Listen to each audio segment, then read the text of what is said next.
नमस्कार दोस्तों, आपका हमारे चैनल वी इंस्पायर्ड में स्वागत है। भीड़ भाड़ से अलग होकर जब भी कोई इंसान अपने साथ अकेले में समय बिताता है, तभी उसके दिमाग में विभिन्न प्रकार की चिंताएं जन्म लेने लगती हैं। मनुष्य की प्रवृत्ति ही ऐसी है कि वो ज़्यादातर समय नकारात्मक ही सोचता है। अपने लक्ष्य को कैसे प्राप्त किया जाए, ये सोचने की जगह वो ये सोचता है कि अगर लक्ष्य पूरा नहीं हुआ तो मैं क्या करूँगा। और इस प्रकार की नकारात्मक विचारधारा के कारण जीवन पर्यंत डर डर कर जीता रहता है। अगर पूरी बुद्धिमानी और सजगता के साथ इस डर को ना समझा जाए तो यही डर इंसान के पतन का कारण बनता है। ऐसा मनुष्य जो खुद पर संदेह करता है, भला वो कैसे सफल हो सकता है।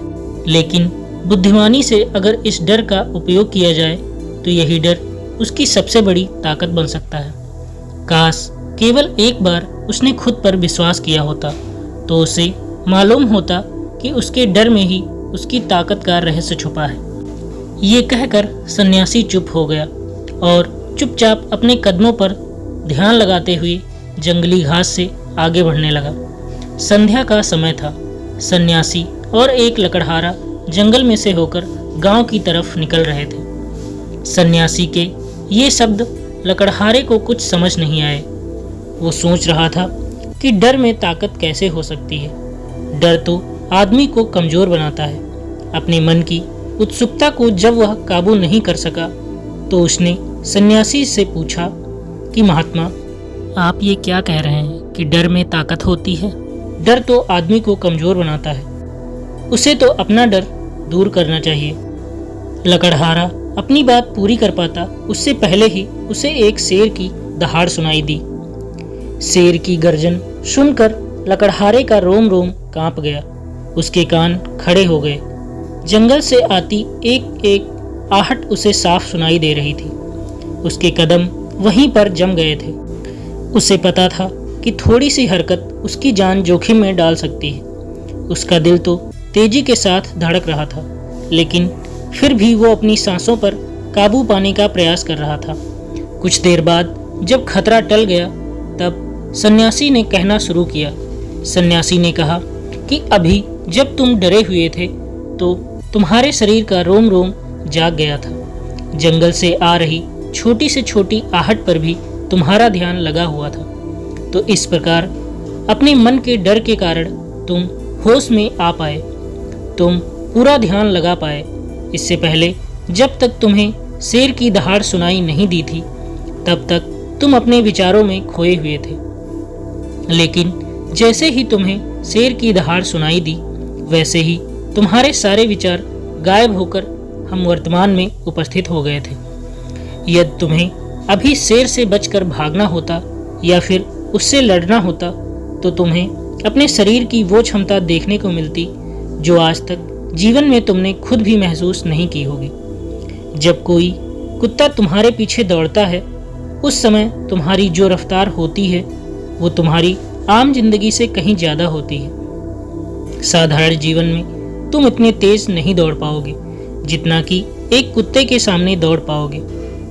ये ताकत या कहें कि हमारे शरीर की क्षमता अभी देखने को मिलती है। जब हमारा मन डर में होता है, किसी डरावनी परिस्थिति में हमारा मस्तिष्क और हमारा शरीर अपने उच्चतम श्रेणी में काम करता है। जो काम तुम आम जिंदगी में नहीं कर पाते वो तुम्हें डरा कर कराया जा सकता है। जहाँ पर भी तुम्हें डर का एहसास होता है वहीं पर तुम्हारी इंद्रियां पूर्ण रूप से सक्रिय हो जाती हैं। तुम्हारे कानों की सुनने की क्षमता तेज हो जाती है, दृष्टि एकटक हो जाती है, पूरी सजग हो जाती है, सक्रियता बढ़ जाती है। और जैसे जैसे वो डर खत्म होता है वैसे वैसे तुम सुप्त अवस्था में चले जाते हो, तुम सो जाते हो और तुम्हारी इंद्रियां फिर से आराम की स्थिति में चली जाती हैं। सन्यासी ने लकड़हारे से कहना जारी रखा कि परीक्षा से एक दिन पहले जो याद करने की तुम्हारी गति होती है वो साधारण याद करने की क्षमता से कहीं तेज होती है। सिर्फ एक बार याद किया हुआ तुम्हें परीक्षा के समय याद रह जाता है और तुम जानते हो कि ये सब परीक्षा के डर से ही होता है। इसीलिए डर को दूर करने की जगह इंसान को ये सोचना चाहिए कि वो अपने डर को ताकत कैसे बना सकता है। जिस प्रकार सुख और दुख, प्रकाश और अंधेरा एक ही सिक्के के दो पहलू होते हैं, उसी प्रकार डर और ताकत भी एक ही सिक्के के दो पहलू होते हैं। जिस प्रकार रोशनी के बिना अंधेरा पूर्ण नहीं होता, सुख के बिना दुख पूर्ण नहीं होता, उसी प्रकार डर के बिना ताकत का भी कोई महत्व नहीं है। लकड़हारा सन्यासी के ज्ञान से बहुत प्रभावित हुआ और उनके चरणों में नतमस्तक हो गया तथा उनसे पूछने लगा कि महात्मा, अंधेरे को तो दिया जलाकर रोशनी से भरा जा सकता है, लेकिन अपने डर को ताकत में कैसे बदलें? इसके लिए कोई उपाय बताएं। इस पर सन्यासी ने कहा कि डर दो प्रकार के होते हैं। सबसे पहला मानसिक डर और दूसरा शारीरिक डर। सन्यासी ने लकड़हारे को समझाते हुए कहना शुरू किया कि मान लो तुम्हें जंगल से होकर गुजरना है और अचानक तुम पाते हो कि तुम्हारे मन में शेर का ख्याल आ गया। अभी तक प्रत्यक्ष रूप में शेर तुम्हारे सामने नहीं आया है, ना ही उसकी दहाड़ सुनाई दी है। मतलब दूर दूर तक कोई अंदेशा नहीं है कि जंगल में शेर मौजूद है, लेकिन शेर का ख्याल आने से ही तुम्हारे मन में एक डर पनप गया। अब तुम्हारा उठने वाला एक एक कदम उसी डर से अभिभूत होगा। हर समय तुम्हारे मन में यही ख्याल चलेगा कि कहीं शेर ना आ जाए। ये शेर वर्तमान में तुम्हारे सामने नहीं है, यह तुम्हारी बहुविषयक की कल्पना है। इसी प्रकार जो मनुष्य अतीत और भविष्य की चिंताओं में डूबा रहता है, वो मानसिक डर का शिकार होता चला जाता है। इसी विडंबना के कारण वो अपने जीवन में जितने भी निर्णय लेता है, वो सारे मानसिक डर से ग्रसित होते हैं। इसीलिए ज़्यादातर मनुष्य पूर्ण रूप से अपने निर्णय पर भरोसा नहीं कर पाते हैं और यही निर्णय या फिर फैसले जो आधे मन से लिए जाते हैं, मनुष्य के कार्य को पूरा नहीं होने देते। लेकिन ये भी सत्य है कि मानसिक डर के कारण ही इंसान अपनी तैयारी पूरी करता है। अगर तुम्हारे मन में शेर का ख्याल नहीं आएगा तो तुम शेर से सुरक्षा के लिए कोई भी कदम नहीं उठाओगे, लेकिन अगर तुम्हें शेर का ख्याल आ गया तो तुम उससे सुरक्षा के लिए कोई ना कोई तरीका जरूर अपनाओगे।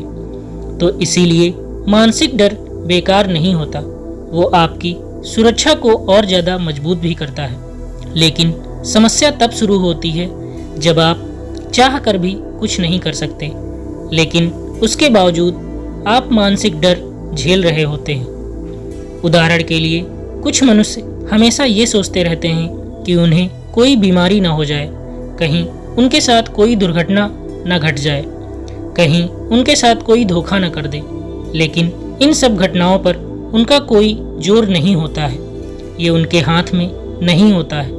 अगर दुर्घटना होनी होगी तो होगी ही, अगर बीमारी होनी होगी तो होगी ही।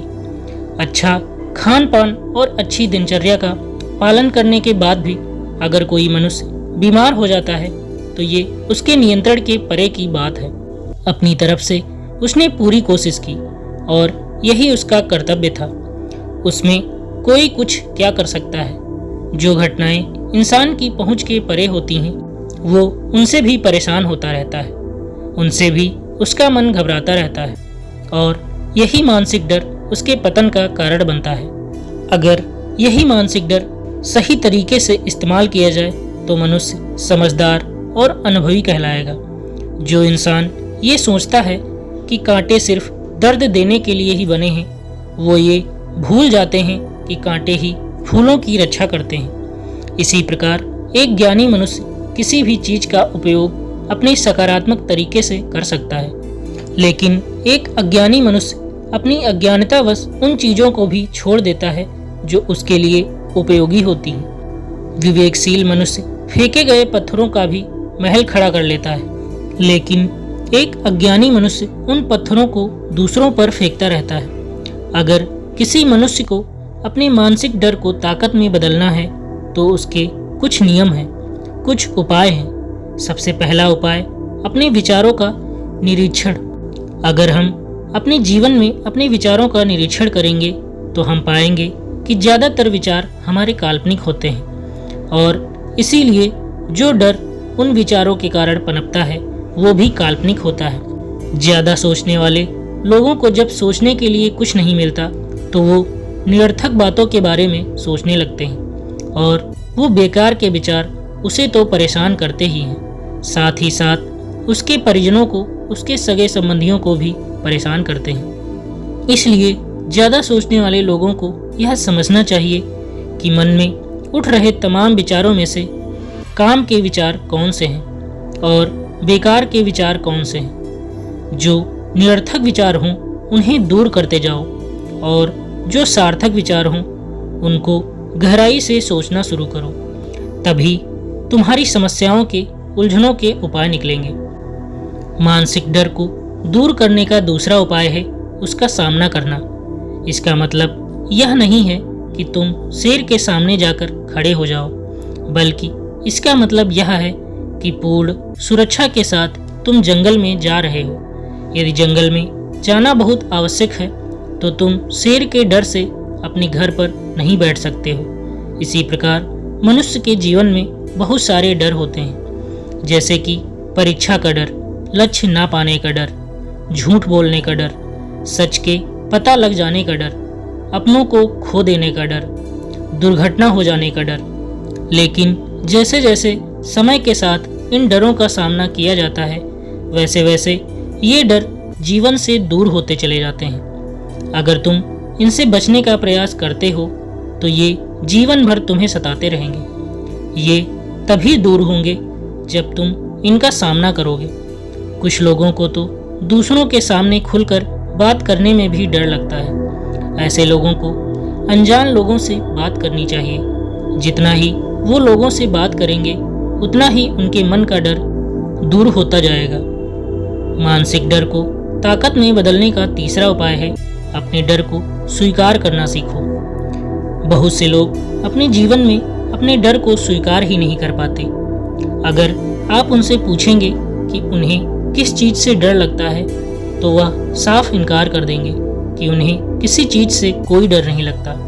लेकिन दूसरों की नज़रों में ऊंचा उठने के लिए ये झूठ उन्हें बहुत महंगा पड़ता है। अगर वो अपने डर को स्वीकार करना नहीं सीखेंगे तो वो जीवन पर्यंत उस डर से मुक्ति नहीं हो पाएंगे। इसीलिए समझदारी इसी में है कि अपने डर को स्वीकार कर लिया जाए। अगर आपको किसी चीज़ से डर लगता है तो किसी से शर्माने की या झिझकने की ज़रूरत नहीं है। हर मनुष्य को, हर इंसान को किसी न किसी चीज़ से डर लगता ही है और आप पाएंगे कि जैसे ही आप अपने डर को स्वीकार करते हैं वैसे ही आपका डर खत्म होना शुरू हो जाता है और जितना ही आप अपने डर को छुपाने की कोशिश करेंगे आपका डर उतना ही मजबूत होता चला जाता है। ये सारे तरीके तुम्हारे मानसिक डर को दूर कर सकते हैं, लेकिन शारीरिक डर को दूर करने के लिए तुम्हें दूसरे तरीके अपनाने होंगे। सबसे पहले ये समझो कि शारीरिक डर कौन सा होता है। मान लो तुम किसी जंगल से गुजर रहे हो और अचानक तुम्हारे सामने शेर आ जाता है। तुमने पहले नहीं सोचा था कि शेर तुम्हारे सामने आ सकता है, लेकिन जब वो तुम्हारे सामने आता है तो तुम्हारी सारी शारीरिक गतिविधि शिथिल हो जाती है, तुम्हारी सांसें अटक जाती हैं, मस्तिष्क काम करना बंद कर देता है और तुम्हारा दिल तेजी के साथ धड़कने लगता है। तो इसीलिए जब बिना सोची बात हमारे साथ घटित होती है तो हमारा शरीर उस डर को महसूस कर पाता है और वही शारीरिक डर कहलाता है। ऐसे समय में शारीरिक डर को दूर करने के लिए कुछ उपाय हैं, कुछ तरीके हैं। सबसे पहला उपाय तो यही है कि मनुष्य अपने ऊपर संयम रखे। जब किसी मनुष्य के साथ बिना सोची बात घटित होती है तो सबसे पहले उसका संयम टूट जाता है और संयम टूटने के साथ उसका मस्तिष्क काम करना बंद कर देता है और इसी वजह से सोचने और समझने की प्रक्रिया भी रुक जाती है, क्योंकि हमारा शरीर उसी प्रकार कार्य करेगा जिस प्रकार हमारा मस्तिष्क उसे निर्देश देगा। अगर मस्तिष्क की सोचने समझने की शक्ति खत्म हो गई तो हमारा शरीर भी शिथिल हो जाता है। इसीलिए अगर कठिन समय में मनुष्य अपने ऊपर संयम रखता है तो उसका मस्तिष्क सही तरीके से काम करता है और वो सही निर्णय लेकर उस परिस्थिति से तत्काल बाहर आ सकता है। यहाँ पर दूसरा उपाय समझने का ये है कि जीवन में कुछ भी घटित हो सकता है। जीवन बड़ा चमत्कारिक होता है, वो हमारी सोच के अनुरूप नहीं चलता, बल्कि उसमें कुछ भी हो सकता है और यही जीवन की खूबसूरती होती है। अगर आपको आने वाले 10 सालों का अभी पता चल जाए तो आप क्या कर पाएंगे? आपकी जीवन में से रुचि खत्म हो जाएगी। लेकिन अगर जीवन एक रहस्यमयी किताब की तरह बना रहेगा तो आप अपने जीवन से कभी नहीं थकेंगे। आपका जीवन आपको आश्चर्यचकित करता रहेगा। इसीलिए यह समझो कि जीवन में कुछ भी घटित हो सकता है, तुम्हारी सोच से परे भी घटित हो सकता है। इसीलिए कुछ अनुमान मत लगा लेना। किसी सोच को लेकर सन्यासी ने अपनी बात खत्म करते हुए कहा कि इन तरीकों से तुम अपने मानसिक और शारीरिक डर को दूर कर सकते हो और आनंद से भरा हुआ जीवन जी सकते हो। दोस्तों, हमें उम्मीद है कि आज की यह कहानी आपको बेहद पसंद आई होगी। अगर आपको यह कहानी पसंद आई है तो हमारे चैनल को सब्सक्राइब करें और वीडियो को लाइक करना ना भूलें। धन्यवाद।